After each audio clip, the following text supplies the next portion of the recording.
Hello and welcome to this edition of FYI Weekly, your official source for City of Greensboro news, events, and information.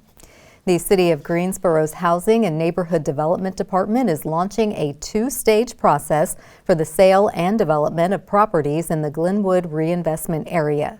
A request for interest, or RFI, has been issued for qualified developers, community organizations, or other interested parties. This pertains to the sale and development of properties at 1417 Glenwood Avenue, 1115 Grove Street, and 1104 West Florida Street. The application window is open and proposals are due by 4 p.m. on Friday, January 30th, 2026. A virtual information session will take place at 2:30 p.m. on Monday, December 15th. Attendance is not mandatory but is highly recommended.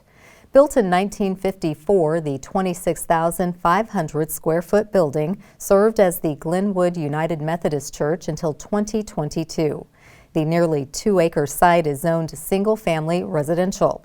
The city intends to sell the property as is for adaptive reuse or redevelopment, which could include a future housing development or other community resource to enrich the surrounding Glenwood area.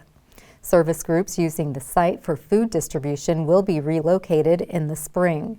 The second stage in the process is to open a formal request for proposals in the spring of 2026 to those who responded to the RFI. Additional information pertaining to the sale and development process will be discussed during the virtual information session. For more information and updates, visit the city's website. The Greensboro Planning Department has revamped the online zoning applications to make the process more streamlined and user-friendly. Both the straight and conditional rezoning applications are accessible through the city's planning application page.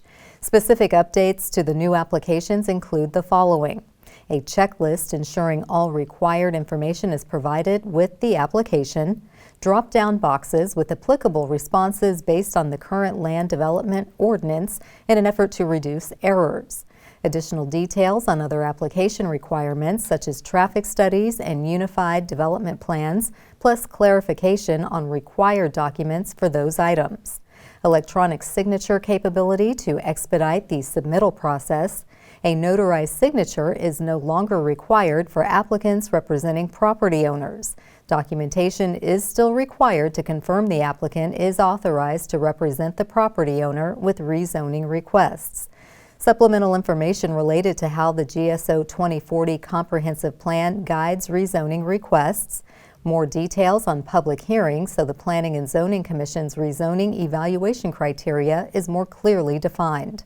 In response to the large volume of rezoning requests and the city's continuing efforts to make this process clear and easy to navigate, these changes should allow for a more efficient and precise rezoning process. For more information about the new applications, please contact Luke Carter at 336-373-4342. The city is conducting the routine temporary free chlorine conversion program. This preventative maintenance program optimizes the water quality in the city's drinking water distribution system. During the conversion process, the standard federal and state-approved drinking water disinfectant will temporarily switch from chloramines to free chlorination.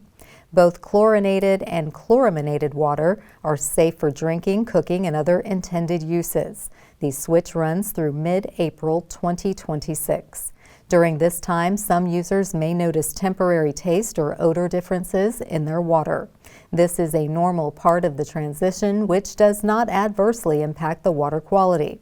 Specialized industries such as medical facilities offering kidney dialysis, fish tank and pond owners, and businesses that use water in their production process should take precautions that may require filtration and treatment system adjustments. These customers will be contacted directly. For more information about the free chlorine conversion program, visit the city's website or call the Water Quality Laboratory at 336-373-7527. One way to stay informed about decisions that impact you and our city is by attending or tuning in to City Council meetings at 5:30 p.m. on the first and third Tuesday of the month. The fourth Tuesday is reserved for a meeting as needed. These City Council meetings take place in the Katie Dorsett Council Chamber on Level 2 of the Melvin Municipal Office Building, located at 300 West Washington Street. The public is allowed in person, but only in a limited capacity. Those who choose not to be in the building can participate virtually. The Greensboro City Council meetings are broadcast right here on GTN. The meetings are also streamed live on the city's website and on Cablecast. To review the council meeting schedule and agendas, please visit the city's website. The city attorney's office is under new leadership with a former North Carolina Superior Court judge at the helm. Coming up after the break, we'll talk one-on-one with City Attorney Laura Cubbage and hear how she is tackling priorities and restoring public trust. Stay with us.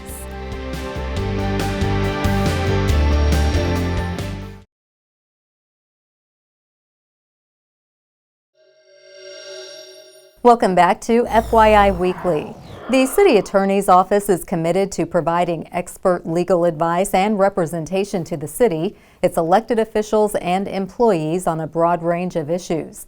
Recently, the office underwent a change in leadership. Joining me now is Judge Laura Cubbage. She is the new City Attorney for the City of Greensboro. Hello, Judge Cubbage. Welcome to the show. Hello, Ms. Banks. How are you? I'm well, thank you. Good. It's a little less than a year now since Yes. you have taken the helm of the City Attorney's Office. So tell us about your guiding principles or the values that shape your leadership style and how you're moving the City Attorney's Office forward and hoping the public can see this reflected in the work that you do. Well, my leadership is grounded in integrity, accountability, and services. And so I'm hoping that the public, as well as the organization as a whole, will be able to see that in our work ethic, our work product, and then the accountability that we give to each and every department that's there, especially when it comes to timeliness and getting back to folks when they call us, and making sure that we're prompt. Yes, and you have a mountain of contracts and legal advisement that you have to disperse out. So of course we give you grace. There's more than 25 departments that you're servicing, so we understand fully when you say the turnaround time is something that you want to make sure is timely, but also we understand that it takes time to review and do the things that you do. So tell us about the top priorities you have addressed in your first 6 months, and how do you support the City Council as well as each of those city departments? So in the first 6 months, what we've done is we've went through our contracts, we've went through ordinances and made sure that they're up to date and harmonized with the current law. A lot of them were outdated. Supporting City Council has been one of our main focuses because we knew when I came in July that we were going to have a new council, whether members came back or whether new members were elected. And as we have it, we have 6 new City Council members. And so we're constantly, and we're in the midst of onboarding. And that'll take some time with getting them acclimated to city governance and what happens and what doesn't happen, and how legal plays a significant role in that. And in doing that, of course, we support the city manager's office, who is directly in contact with the city council over in legislative, and just make sure that they have what they need so that they can govern the city. Fantastic. Now, how do you plan to strengthen public trust and transparency in the city attorney's office, especially given the increased scrutiny in terms of local government decision making? I think the first part of it, Carla, comes with education. And when we say transparency, when you're talking about municipal governance and city governance, I think it's educating the public on exactly what that means and what that doesn't mean. And hoping to get them to the point where the public understands that everything is not ready for public consumption when the city council has it or when legal gives it to city council.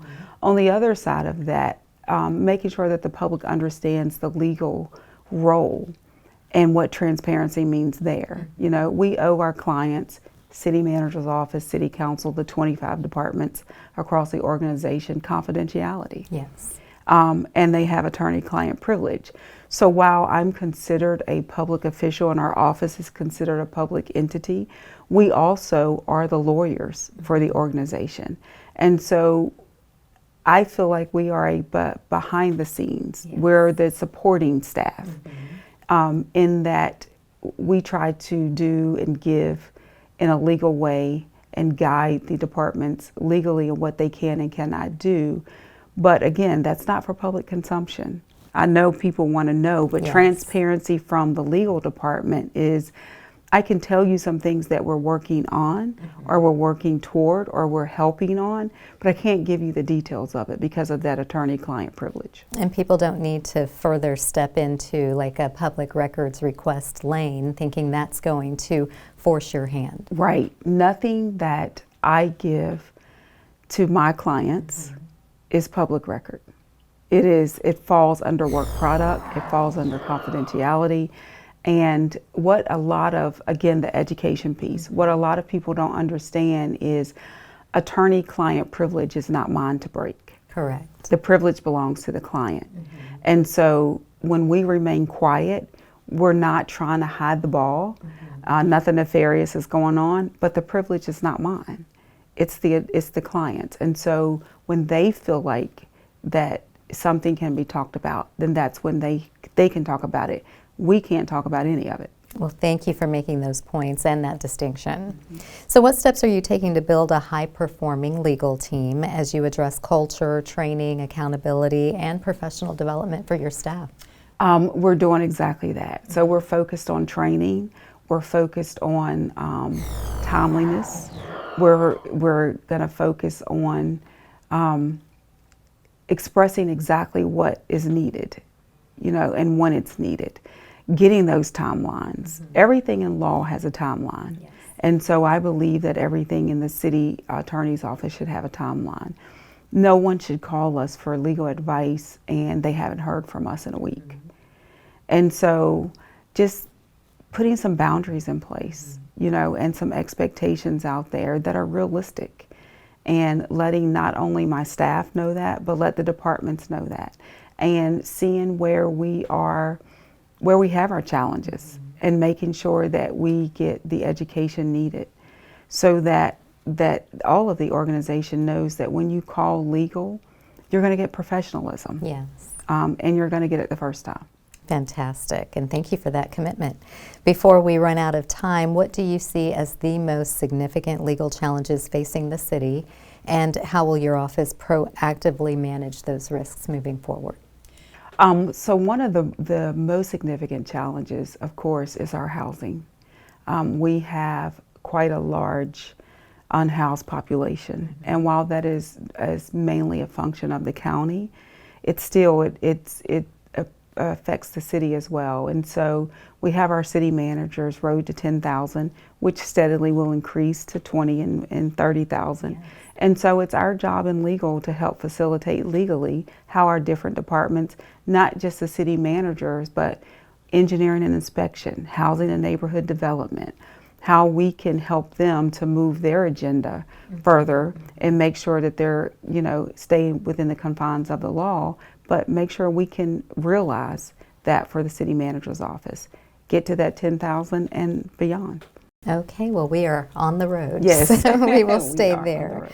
Well, Judge Cubbage, we appreciate all that you do and your team and what you're doing for City Council, each of our city departments. We are most appreciative of the ability to have that professional legal advice at our hands, and we hope that you'll come back anytime and give us updates on what's new and exciting in your department. We absolutely will, and we invite all of the organizations to stop by legal. We say come by and chat with us, have a cup of coffee. On some days we bring in pastries, other days we bake fresh cookies in the toaster oven. Oh, I'm on my way. Yes. Thank you so much. You are welcome. Coming up after the break, we'll showcase our department spotlight. But first, prepare to mark your calendars for the places to go and things to do on the town. I'm Dave, and here are some special events happening this week on the town.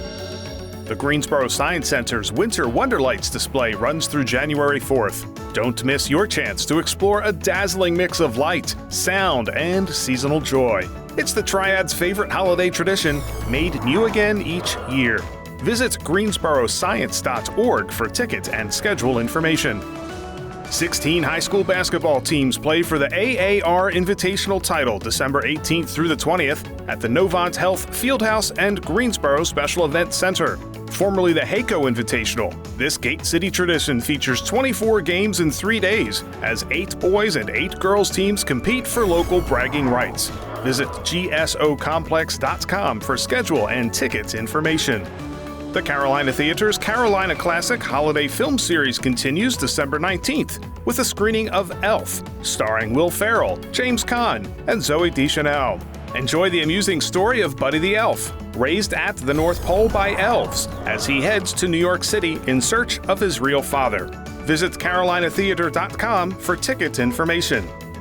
The Marshall Muse Gallery hosts 2 sessions of gingerbread house decorating on December 20th. Decorate handcrafted gingerbread houses from Victoria Stafford with icing, candies, and all the festive trimmings. It's a perfect moment for friends and families to slow down, create together, and make sweet memories.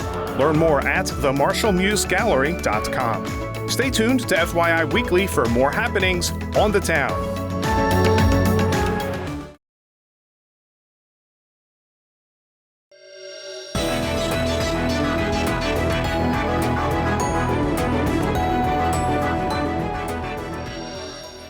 Welcome back. The City of Greensboro has more than 20 departments and several divisions committed to serving you, our residents and visitors. Let's go behind the scenes in our department spotlight. The Greensboro Fire Department encountered its largest fire 40 years ago on April 13, 1985. Last December, retired Assistant Chief Chris Bowman made it his quest to memorialize the historic event by producing a documentary. The 3-alarm fire consumed the 300 block of Davie Street, heavily damaging several downtown structures. After experiencing a backdraft and collapsed wall, it took more than 100 firefighters in excess of 4 hours to bring the flames under control. Fortunately, no firefighters were seriously injured or killed while battling the blaze. Deputy Chief Carol Key helped with editing the video, and many retired firefighters who fought the Davie Street blaze shared their experience with Bowman, who chronicled that fateful night. The 20-minute documentary uses actual audio recordings of emergency radio traffic, interviews, and archival photos from various sources, including the Greensboro News and Record. Learn more about the historic fire and access the documentary on the Greensboro Firefighter Historical Society's website. Coming up after the break is our Way to Go GSO shout out. Stay with us.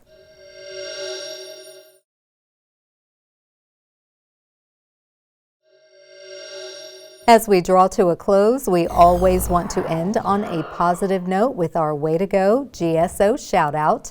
This week's shout out goes to Greensboro Planning Department. Staff invited residents and business owners along Randleman Road to learn about the city's revitalization plans for the corridor. The 'Tis the Season holiday celebration offered community members an opportunity to learn more about the Randleman Road Phase 2 plan. This phase covers a 2.3-mile stretch of the Randleman Road area from the I-40 interchange on the north down to the city's southern border. The plan builds on the progress and recommendations of the initial phase, which focused primarily on transportation improvements and encouraging reinvestment. The Planning Department outlined plans for Phase 2, which involves public safety initiatives such as flock safety cameras, code compliance, cleanup, and enhanced lighting. Phase 2 is represented in GSO 2040, which is the city's comprehensive plan. Plans such as Randleman Road Phase 2 bring the larger strategy to life by applying its principles to a specific smaller geography and focusing on local concerns. For more information or to review Phase 2 of the Randleman Road Corridor Plan, visit the city's website. That concludes this edition of FYI Weekly, but you can easily stay connected to the latest city news by linking to us on Facebook, Twitter, Blue Sky, and Instagram.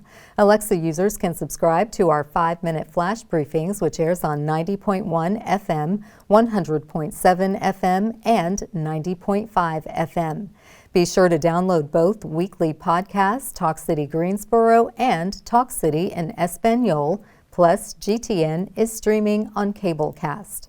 For all of us here at the City of Greensboro, thanks for watching, and we'll see you next time.